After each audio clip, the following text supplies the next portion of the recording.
So I'll start with a recap. कल हमने majorly जो पढ़ा था वो था मेजर्स ऑफ सेंट्रल टेंडेंसी। कोई बता सकता है कि क्या क्या मेजर्स थे? Mod median and mean. Yes, very good. Mean था, मीडियन एंड मोड। एंड हमने पढ़ा था स्टेम प्लॉट, जो ऐसा कुछ दिखता है कि ऐसे डेटा लिखा होता है जिसमें इस तरह से। एंड हमने एक और चीज पढ़ी थी, अ, जो कि थी रिलेटिव फ्रीक्वेंसी, फ्रीक्वेंसी टेबल। तो हमने कल ये सब कुछ पढ़ा था वीक 3 का। अब हम लोग मेजर्स ऑफ डिस्पर्शन पढ़ेंगे। तो सेंट्रल टेंडेंसी था कि सेंट्रल वैल्यू निकालने के लिए यूज होता था। मीडियन, मोड, ये सारे एक स्पेसिफिक वैल्यू निकालने के लिए यूज होते हैं डेटा में। लेकिन जो मेजर्स ऑफ डिस्पर्शन है, ये निकालने के लिए यूज होता है कि कितना वेरिएंस या कितना डाइवर्स डेटा है, कितना अलग अलग वैल्यूज है डेटा में। तो अब एक बार देख लेते हैं कि क्यों किया जाता है डिस्पर्शन। अब यहाँ पे दो डेटा सेट्स दिए हुए हैं, ठीक है। इनमें जो मीन है, मीन फर्स्ट में भी 3 आ रहा है, सेकंड में भी 3 आ रहा है।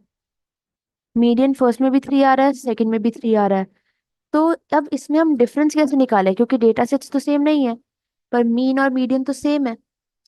इसलिए यूज किया जाता है मेजर्स ऑफ डिस्पर्शन, जिससे हम लोग डेटा के अंदर तक डेप्थ में एक बार देख सकें। सो हम लोग first first major of dispersion start करते हैं। तो यहाँ पे 4 मेजर्स होते हैं: range, variance, standard deviation and inter quartile range. तो पहले हम रेंज कर लेते हैं। रेंज सिंपल सा होता है, मैक्सिमम वैल्यू, जो भी डेटा सेट है उसका मैक्सिमम माइनस मिनिमम। अब वही वाला डेटा सेट अगर आप लो, तो फर्स्ट वाले में मैक्सिमम 3 है एंड मिनिमम भी 3 ही है, क्योंकि सारे सेम ही है। एंड डेटा सेट 2 में मैक्सिमम क्या है?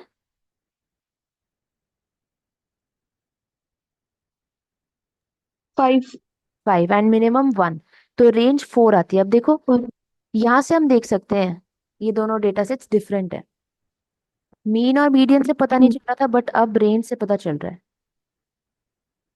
सो ये छोटा सा फॉर्मूला होता है रेंज का। एंड हम लोग ये आउटलायर्स एक चीज होती है, ये टॉपिक हम पढ़ेंगे अलग से लास्ट में, एंड तब मैं आपको पूरा समझा दूंगी। देन सेकंड है variance. Second measure of dispersion है वेरिएंस, ठीक है। तो ये मोस्ट फ्रीक्वेंटली यूज्ड है as a measure of dispersion. अब एक लाइन याद कर लो बस: variance is sum of squares of deviation of every data point from central value divided by total number of observation.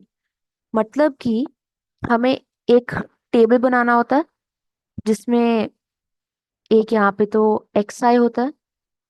यहाँ पे एक्स आई के लिखने के बाद वैल्यूज जो भी हैं, जैसे अगर मैं 1 2 3 वैल्यूज लूँ, फिर नीचे एक एक्स बार लिखना होता है जो कि मीन होता है। तो मीन जो भी आएगा, एक बार बताओ इसका मीन क्या होगा इस डेटा का?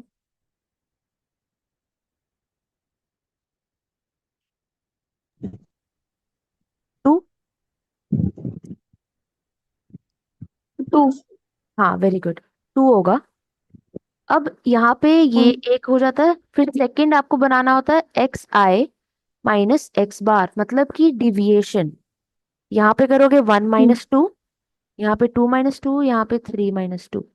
तो ये करके आ जाता है -1 0 1।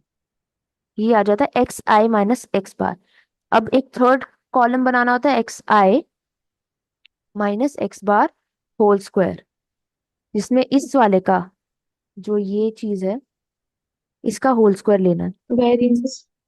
हाँ, -1 का Sum whole. of variance of tables. Yes. तो अब यहाँ पे इसका सम निकालना है। सम आ जाएगा 2, 1 + 1 2। 2। हाँ। और हमारे पास वैल्यूज कितनी है? 1 2 Three. 3 वैल्यूज हैं। तो वेरिएंस बस यही होता है, the sum of this, sum of square of deviation. ये जो चीज है अंदर, अंदर जो है, इसको डिविएशन बोला जाता है। So sum of square of deviation is 2 upon total number of observations, मतलब कि 3। ऐसे आता है वेरिएंस, एंड वेरिएंस ऐसे लिखा जाता है, दिस इज वेरिएंस। ठीक है। और मोस्टली सैंपल वेरिएंस पूछा जाता है। तो सैंपल वेरिएंस स्क्वायर होता है मैम, क्या होता है? Sigma square, sigma square. हाँ, सिग्मा स्क्वायर होता है, सॉरी, सिग्मा स्क्वायर होता है, या ठीक है। अब सैंपल वेरिएंस जो है उसमें डिनोमिनेटर n-1 होता है, मतलब कि टोटल ऑब्जर्वेशंस 1 2 3 -1, तो यहाँ पे 2 हो जाता है डिनोमिनेटर। एंड कैपिटल N होता है जितने भी नंबर ऑफ ऑब्जर्वेशन है, मतलब कि 3। बस यही डिफरेंस है एक छोटा सा, कि इसमें n होता है एंड इसमें n-1 होता है। तो ये बस याद रख लेना, this is sigma square. Clear है? अब एक एग्जांपल देख लेते हैं। तो जैसे ये देखो, यहाँ पे एक डेटा दिया जो कि xi है। ठीक है, इन्होंने मीन निकाला, मीन इज 59, तो 59 मीन है। इन्होंने xi माइनस x बार, मतलब कि 68 minus 59, 79 minus 59 and so on, इन्होंने निकाला।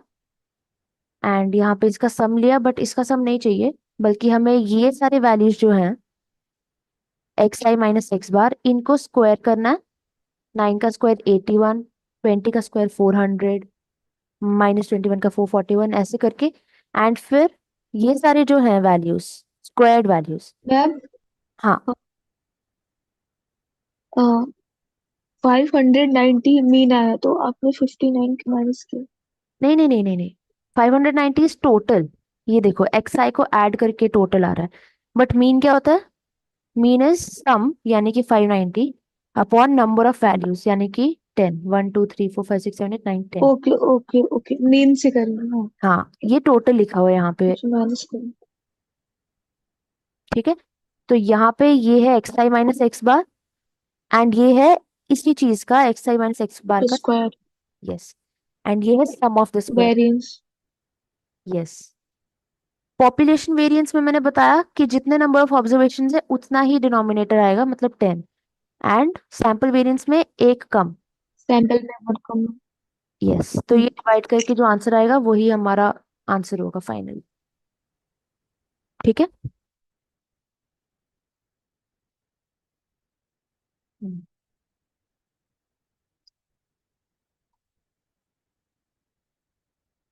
अब देख लेते हैं, अगर वेरिएंस में ये फॉर्मूला होते हैं, मैं एक चीज दिखाती हूँ। यहाँ पे ये मैंने एक फॉर्मूला शीट बनाई है स्टैट्स की, तो इसका मैं फोटो भेज दूंगी। ये वैसे वीक 4 की चीजें हैं मोस्टली, क्योंकि वही सबसे ज्यादा इंपॉर्टेंट फॉर्मूला होते हैं। एंड उसमें मैंने ये लिखा हुआ है कि अगर किसी में भी ऐड कांस्टेंट होता है तो क्या होता है, एंड मल्टीप्लाई होता है तो क्या होता है। तो ये मैं भेज दूंगी। आप लोग ट्यूटोरियल्स देख रहे हो ना? वीक 2 के ट्यूटोरियल देखे? वीक 2 में तो कुछ नहीं था। ओ yes yes, sorry my bad. हाँ, वीक 3 में देख लेना, एंड वीक 4 में देख लेना, ये दोनों इंपॉर्टेंट रहेंगे। मैं दिखा देती हूँ एक बार, देखो वीक 3 में क्वेश्चन सॉल्विंग थी बहुत सारी, अराउंड 4 5 6। हाँ, तो बहुत ही अच्छा रहता है ये, अराउंड 10 ट्यूटोरियल्स होंगे। उसमें एक ये नया टॉपिक भी आता है, वो अभी मैं क्लास में कराऊंगी, तो इसलिए ट्यूटोरियल्स इंपॉर्टेंट होते हैं थोड़े। तो हाँ, अगर वेरिएंस में कुछ ऐड होता है, कोई कांस्टेंट अगर वेरिएंस में ऐड कर रहे हैं, जैसे सेम एग्जांपल ले लेते हैं कि टीचर को +5 करना है, सबके मार्क्स में 5 मार्क्स ऐड करने हैं। तो देखो, ये डेटा हमें पहले दिया हुआ है, इसका सैंपल वेरिएंस निकाला तो इतना है 210.88। ठीक है, अब +5 पूरे डेटा में +5 होगा, ओल्ड डेटा में सारी वैल्यूज +5 होगा। सो एक सिंपल सा फॉर्मूला है, अगर कुछ भी कांस्टेंट ऐड हो रहा है तो वेरिएंस में नो इम्पैक्ट, ये देखो बाद में भी सेम ही है, +5 करने के बाद भी सेम है, सो ऐड करने में वेरिएंस में नो इम्पैक्ट। एंड अगर कोई कांस्टेंट मल्टीप्लाई हो रहा है, मल्टीप्लाई का मतलब है अगर ऐसे ये 40% स्केल डाउन 0.4 से मल्टीप्लाई हो रहा है ना, तो कांस्टेंट है 0.4। अब ओल्ड वेरिएंस में you have to multiply C²। Constant का स्क्वायर मतलब कि 0.4 है अगर कांस्टेंट, तो इसका स्क्वायर मल्टीप्लाई करो, तब न्यू वेरिएंस आएगा। ठीक है,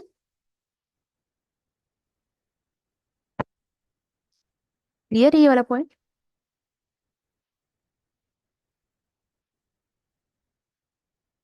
हेलो,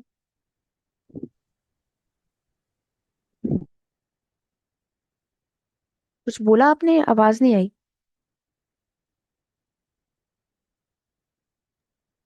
मैम हाँ शिवांगी। मैम इसमें तो एज इट इज रहेगा, इसका जो निकालेंगे। बट अगर हाँ स्क्वायर करेंगे तो इसमें इंक्रीमेंट कहाँ पे है? इट्स लाइक टू हाँ, hundred ten point eight eight का। देखो ये ये थोड़ा नीचे से बचा दीजिए। ठीक है, ये ऐड करने पे तो समझ आ गया ना, इम्पैक्ट नो इम्पैक्ट। हाँ, उस पे हाँ, नो इम्पैक्ट। उसमें नो नॉर्मल। इम्पैक्ट है। अब अगर कोई कांस्टेंट मल्टीप्लाई हो रहा है, मैं एक बार क्लियर कर देती हूँ।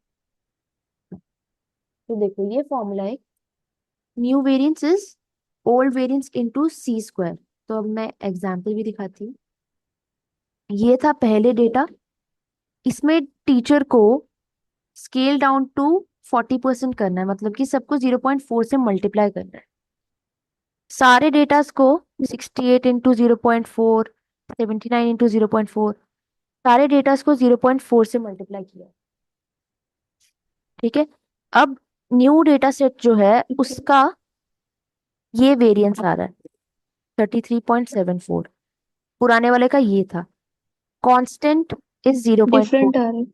हाँ डिफरेंट आएगा क्योंकि न्यू वेरिएंस मतलब कि 33.74 इज, मैं फुल स्क्रीन शेयर करती हूँ एक बार।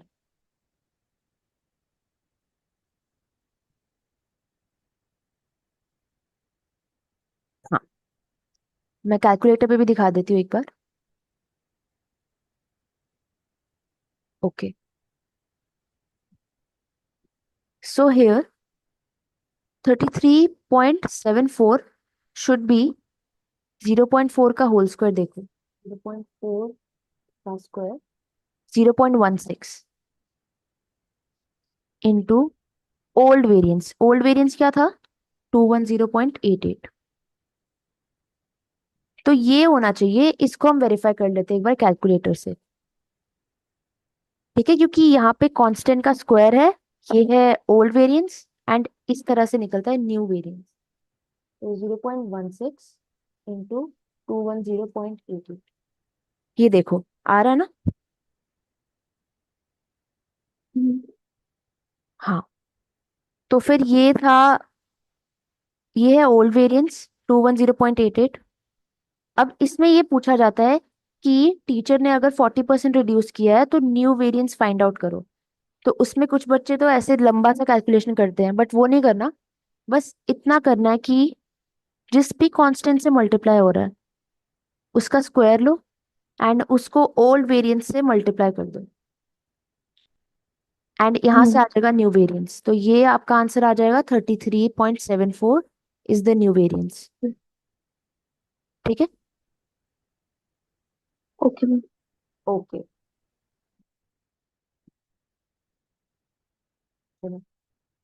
तो अभी तक सबको क्लियर है? Yes ma'am. Okay, very good. अब स्टैंडर्ड डिविएशन पढ़ लेते हैं, बहुत ही इजी है ये चीज। ये तो बस वेरिएंस जैसे निकालते हैं कि xi - मैम x। हाँ बोलो। कभी भी new variance is equal to old variance हो सकता है? इट्स लाइक हाँ, कुछ हम ऐड ना करें, कुछ हो अगर सकता है ऐसे? कुछ ऐड किया जा रहा है तो new variance is old variance, पर अगर कुछ मल्टीप्लाई किया जा रहा है, जैसे कुछ अगर हम्म, हम नहीं, अगर हम कुछ नहीं कर रहे हैं तो कुछ नहीं कर रहे हैं, वो कुछ तो नहीं वही कर रह रहे तो जाएगा। फिर तो सेम ही रहेगा, क्योंकि कुछ भी नहीं करे तो फिर तो डेटा सेट ही सेम रहेगा ना, अगर हाँ, कुछ अब भी नहीं उसकी करे। क्वालिटी होल्ड हो सकती है। It's equality, like new variance equal to old. हाँ हाँ, तब तो इक्वल ही होगा, क्योंकि हम लोग अगर कुछ डेटा में चेंज नहीं कर रहे तो फिर तो बिल्कुल ही इक्वल होगा। अगर कुछ ऐड करें तो फिर भी कोई इम्पैक्ट नहीं होगा वेरिएंस पे। मीन और मीडियन पे ये, हाँ, अगर हम हाँ मल्टीप्लिकेशन में आ जाएगा। हाँ, जैसे आपको अगर याद होगा तो, अंडरस्टूड। हाँ आपको याद होगा तो मीन में क्या था, कि मीन में, सम ऑफ एन हाँ ऑब्जर्वेशन। यस, मीन में ऐसा था कि new is equal to old mean into constant, है ना। अगर कुछ वैल्यूज में कुछ मल्टीप्लाई हो रहा था तो सेम चीज हम मीन के साथ कर रहे थे, बट इसमें बस ये है कि कांस्टेंट का स्क्वायर से मल्टीप्लाई करना है, बस इतना सा चेंज है। ठीक है। Okay, so variance is square root, sorry, standard deviation is square root of variance. ये था वेरिएंस, सम ऑफ डिविएशन का whole square upon number of observations. अगर नॉर्मल में बात करें, sample variance is -1 and population variance is this. तो इसका ही आपको बस रूट ले लेना है, इसका स्क्वायर रूट लोगे तो स्टैंडर्ड डिविएशन आ जाएगा। ठीक है।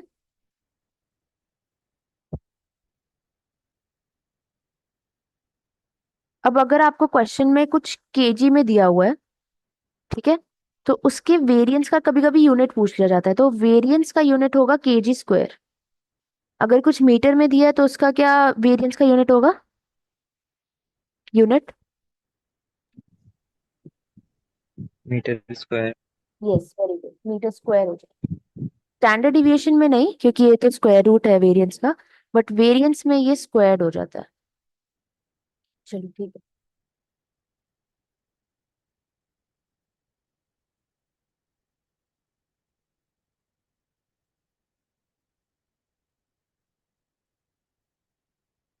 ओके, तो हमारा ये हो गया, वेरिएंस हो गया, स्टैंडर्ड डिविएशन हो गया, रेंज हो गया।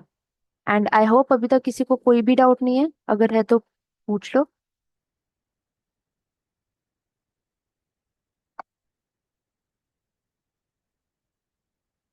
नहीं है?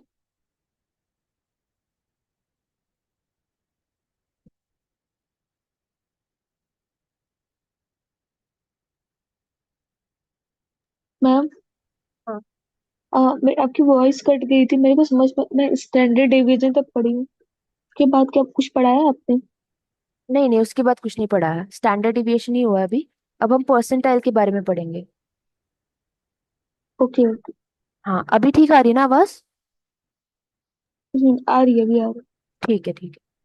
चलो परसेंटाइल्स के बारे में पढ़ते हैं, क्योंकि परसेंटाइल से रिलेटेड ही है। जैसे मैंने बताया था कि चार होते हैं, एक है रेंज, वेरिएंस, स्टैंडर्ड डिविएशन और इंटर क्वार्टाइल रेंज, उसे IQR लिखा जाता है। तो ये जो फोर्थ वाला है ये परसेंटाइल से रिलेटेड है, परसेंटाइल्स एंड क्वार्टाइल्स। तो अब हम उसके बारे में पढ़ते हैं एक बार।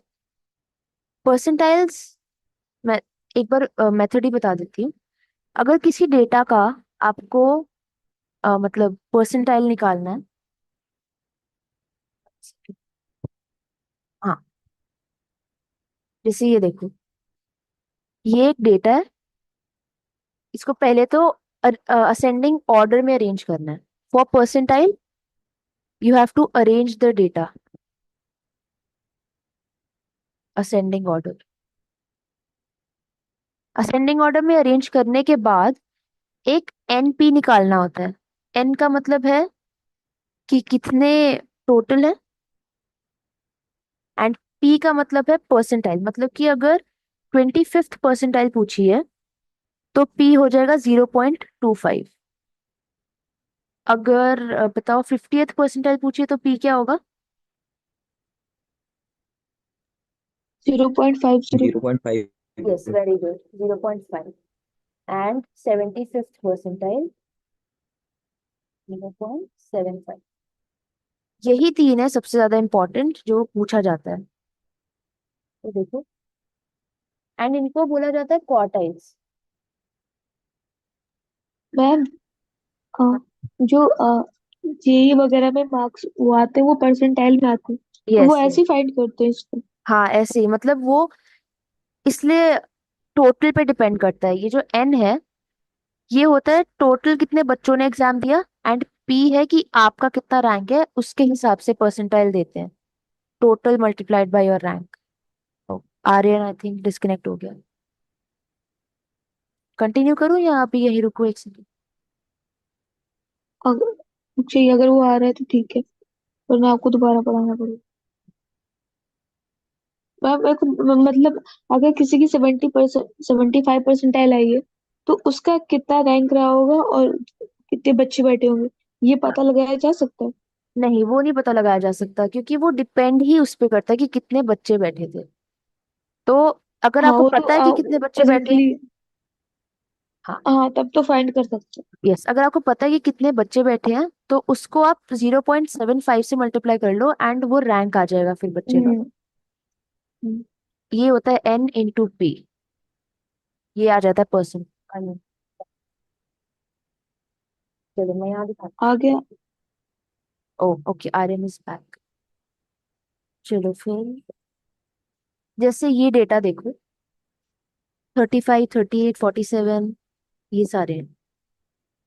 इसमें अब अगर उन्होंने पूछा 25th परसेंटाइल क्या है, 25, 25th के लिए पी होता है 0.25। N is 1 2 3 4 5 6 7 8 9 10। N is 10, given भी है। तो एन इज 10। अब आप मल्टीप्लाई कर लो एन पी, ये हो जाएगा 2.5, है ना? तो 2.5 का मतलब है, अगर 2.5 आया है, तो आपको इससे ऊपर वाला देखना है। इससे ऊपर वाला, राइट, इससे ऊपर वाला नंबर कौन सा है? 2.5 से एकदम ऊपर वाला इंटीजर कौन सा है? 3। 3, वेरी गुड। तो इसमें आप 3 लोगे, एंड जो थर्ड वाला वैल्यू है आपके डेटा में, अरेंज्ड डेटा में, माइंड दैट अरेंज्ड डेटा में 47, ये है 25th percentile. 25th percentile. Okay. ठीक है। हाँ, हाँ यहाँ पे देखो अब। उसमें से राउंड ऑफ भी करना पड़ेगा? हाँ, राउंड ऑफ करना पड़ेगा, राउंड अप। जैसे यहाँ देखो, ये 50th परसेंटाइल, 50 के लिए p is 0.5। N zero two, point five zero हाँ 0.50, द सेम थिंग। एंड यहाँ एन इज 10, नंबर गिवन है यहाँ पे एन। 10 एन पी निकालना है आपने, 0.5 इंटू 10, इट इज 5। तो 5 अगर नंबर 5 आ रहा है तो फिर तो फिफ्थ ही वाला। अगर 61। डेसिमल, हाँ हाँ हाँ बिल्कुल 61। अगर एग्जैक्ट कोई नंबर आ रहा है तो वहां पे जाएंगे, और अगर वैसा आ रहा है तो राउंड नहीं अप नहीं नहीं, करके जाना। देखो, अगर एग्जैक्ट नंबर आ रहा है तो फिर फिफ्थ पे नहीं हाँ जाओगे। ये देखो 5 आया अगर, तो फिर हाँ आप वही मैं कह रही हूँ। फिफ्थ एंड हाँ सिक्स्थ का एवरेज लेना होगा। ठीक है। अच्छा। हाँ, तो 61 और 66 का एवरेज लेना होगा। तो ये है, अगर डेसिमल आया है तो उससे राइट ऊपर वाला नंबर, उस अ, उस लेवल पे या उस पॉइंट पे जो डेटा में है, डेटा पॉइंट, वही वाला आपको लेना है, थर्ड। बट अगर एक पूरा इंटीजर आ रहा है, जैसे अगर 5 आया, तो फिफ्थ और उससे एक ऊपर वाले का एवरेज लेना है, मतलब कि फिफ्थ और सिक्स्थ का एवरेज। यहां से आएगा 50th परसेंटाइल। अब हम लोग ये भी देख लेते हैं एक बार, 75th परसेंटाइल निकालते हैं। 75 के लिए p is 0.75। N is 10। Ma'am हाँ बोलो। हम आपने बोला ना फिफ्थ एंड सिक्स का लेंगे, तो हम्म। 61 प्लस 66/2 करेंगे, तो यस। 127/2 करेंगे, 63.5। तो इसमें हम कैसे आइडेंटिफाई करेंगे कि 63.5 कहाँ लाई कर रहा है? नहीं नहीं, वो ऐसा नहीं है कि डेटा सेट में लाई करना चाहिए, वो बस परसेंटाइल है। तो हमें कैसे पता चलेगा? आई बस मीन, बस निकालना है, बस। फिर से पूछना। ये हमें बस फाइंड करना है, अगर जैसे हाँ सिक्सटी हाँ थ्री पॉइंट फाइव आया तो हमें उसको डेटा में ढूंढना नहीं कि ये कहाँ पे है। नहीं नहीं, हमें डेटा बस में नहीं वो ढूंढ। परसेंटेज निकाल। यस, बस वो ओके नंबर निकालना है। ये आपका आंसर होगा। ओके। यस। जैसे यहाँ देखो, 75th percentile, P is this total. यहाँ पे n इंटू पी किया, 7.5 आया। तो अब बताओ मैं क्या करूंगी। इसको हम 8 कर देंगे राउंड ऑफ, फिर वेरी गुड। आठवां और नौवां को ऐड करके उसको डिवाइड 2 करेंगे, फिर जो वैल्यू आएगी। देखो, अगर डेसिमल में आ ऐसे ही रहा तो है करेंगे। NP, अगर डेसिमल में आ रहा है अरे हाँ, तो डेसिमल में तो हम एग्जैक्ट वही वैल्यू लेंगे। यस, और वेरी सॉरी, गुड। भूल गई थी मैं। हाँ, थोड़ा हाँ। कंफ्यूज है, इसको ना एक बार नोट कर लेना, अपनी लैंग्वेज में नोट करना, ताकि पढ़ के एक बार याद आ जाए। अगर डेसिमल में आ रहा है n इंटू पी, तो फिर उसको राउंड अप करना है, एंड एट्थ अगर है तो एट्थ ही लिखनी है। यहाँ पे 68 है तो एट्थ ही वैल्यू लिखनी है। बट अगर इंटीजर आ रहा है आंसर, तो इंटीजर और इसके आगे वाला, एवरेज। हाँ, फिफ्थ और सिक्स्थ का एवरेज। तो ऐसा कॉन्सेप्ट है परसेंटाइल्स का। ठीक है। Understood. Okay, great. And Aryan and Tanmay. Yes ma'am. Okay okay, very good. चलो, अब एक बहुत इंपॉर्टेंट चीज है, क्वार्टाइल्स, एंड ये है 5 नंबर समरी। 5 नंबर समरी, इसमें 5 नंबर्स होते हैं। एक डेटा सेट का मिनिमम, मतलब कि 0 परसेंटाइल। ठीक है, जो फर्स्ट एकदम होगा, जो फर्स्ट नंबर है आफ्टर अरेंजिंग। ये बहुत ही इंपॉर्टेंट चीज है। पहले असेंडिंग में अरेंज करो, उसके बाद जो फर्स्ट नंबर है वो है मिनिमम। उसके बाद Q1 आता है। Q1 which is the 25th percentile. थोड़ा लैग कर रहा है। हाँ, तो पहले तो है मिनिमम, यानी कि फर्स्ट नंबर। फिर Q1 आता है। Q1 is the 25th percentile. Q2 क्या होगा, गेस करके देखो एक बार। 75। नहीं, Q2 फिफ्टी। होगा ईयर। Fifty fifty fifty ma'am. Fifty. हाँ, very good. Fifty fifty ma'am, 50। हाँ, Q3 क्या होगा। 75। 75। हाँ, 75th परसेंटाइल। एंड फिर एक आता है मैक्स। मैक्स क्या होगा, 100। 100। 100th percentile. 100। 100th परसेंटाइल मतलब कि last number. And 0th percentile हाँ। मतलब कि एकदम फर्स्ट नंबर। बट एक चीज बहुत इंपॉर्टेंट होती है, कि पहले डेटा असेंडिंग ऑर्डर में अरेंज करना है, क्योंकि फिर वरना तो प्रॉब्लम हो जाती है। हमेशा असेंडिंग ऑर्डर में अरेंज करना, उसके बाद ही ये क्वार्टाइल्स निकालना। तो 25th परसेंटाइल के लिए पी होता है 0.25, 50th के लिए p is 0.5, and here p is 0.75। ये है 5 number summary. As you can see, first, second, third, fourth, fifth, ये होते हैं 5 numbers. Minimum, Q1, Q2, Q3 and maximum. अब सबसे ज्यादा इंपॉर्टेंट चीज पे आते हैं, what is inter quartile range. ये देखा था ना आपने, ये लास्ट वाला मेजर ऑफ डिस्पर्शन है। It is simply Q3 minus Q1, मतलब कि 75th percentile minus 25th percentile. बहुत ही इजी होता है IQR निकालना, एंड ऐसे क्वेश्चंस बहुत जल्दी जल्दी सॉल्व हो जाते हैं। ठीक है, IQR is Q3 minus Q1, 75th minus 25th percentile. Got this.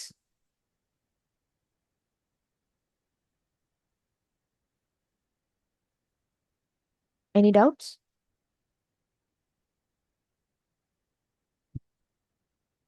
अब ज्यादा चीज नहीं मैम बची। 0 परसेंटाइल कैसे निकालेंगे?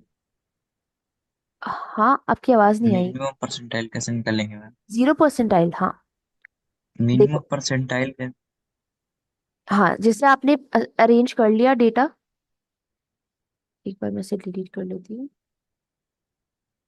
हाँ, जैसे ये वाला डेटा देखो, आपको एक डेटा सेट देते हैं वो लोग, उसको पहले आपने अरेंज किया, अरेंज करने के पहले बाद क्वेश्चन ले लीजिए इस पे।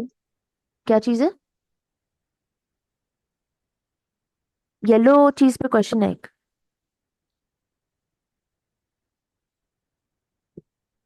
हाँ, तो अरेंज कर लिया तो एकदम जो फर्स्ट नंबर होगा आफ्टर अरेंजिंग उसको बोलते हैं मिनिमम या फिर zeroth percentile. And in the same way maximum होता है अरेंज्ड डेटा का लास्ट वाला डेटा पॉइंट, 100th परसेंटाइल। 79। हाँ, वेरी गुड। हाँ यहाँ पे होगा ये 35, 70। 79। ठीक हाँ है, चलो। Okay Aryan, ma'am. Doubt? Yes ma'am. Okay okay, चलो अब एक लास्ट टॉपिक है, आई आई क्यू आर। अच्छा, ये तो क्वेश्चंस हैं थोड़े, आउटलायर्स। हाँ, तो आर्यन ने मुझे बोला था उसको डाउट हो रहा है थोड़ा आउटलायर्स में, तो एक बार इसके बारे में पढ़ लेते हैं। आउटलायर्स, एक बार ये वाला डेटा सेट जो है इसको देखो। आउटलायर का बस ये होता है, मतलब सिंपल वे में अगर मैं बताऊं, ऑड वन आउट। इस डेटा सेट को देखो और एक बार मेरे को बताओ इसमें ऑड वन आउट क्या लग रहा है, जो कि नॉर्मल नंबर्स आ रहे हैं पर उसकी रेंज में नहीं है। एक बार डेटा सेट देखो और बताओ क्या लग रहा है ऑड वन आउट।